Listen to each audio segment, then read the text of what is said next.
This is the A slide of the trachea. Now this is kind of a weird one, but as you can see, there's kind of two layers here, and they're both turn out that they're both hyaline cartilage. So it's probably the way this thing was cut that caught parts of two rings, because they don't really exist like this. Or that center one might fracture in the middle may have occurred in the middle of a big ring of cartilage. But this is at low power, and I'll zoom in here. The up on your screen is the lumen, is the epithelial layer. So I'll zoom into medium power, and we'll check it out. Now we can see the hyaline cartilage. That's classic hyaline cartilage there, that big field of matrix with those little lacunae and the chondrocytes inside.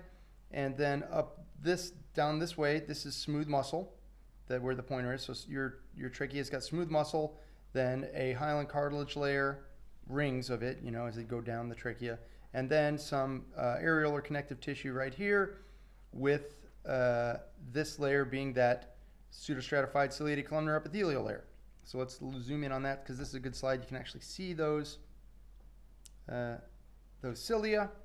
The cilia are right there at the top. So that is classic ciliated epithelium. See those light colored things? I landed a pointer right on one right there, but those sort of bubble shaped objects in that epithelial layer, those are the goblet cells that are going to be producing mucus.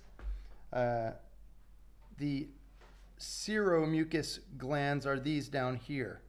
So you see there's some glands down here, doink, which are sort of in the bottom of that mucosa, and then these goblet cells up here, which are in the actual epithelium.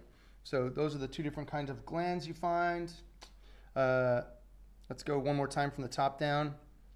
Cilia on the ciliated pseudostratified columnar epithelium. Goblet cells are these sort of hollow looking things right here. This is a layer of probably, it looks like areolar connective tissue.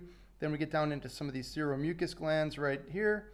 Hyaline cartilage is pretty unmissable. Smooth muscle right there. And then the outer layer is the adventitia, the outer tunic, I guess. And that's out here where the pointer is. And it includes all this other stuff too, all this fat and some other fibrous connective tissue.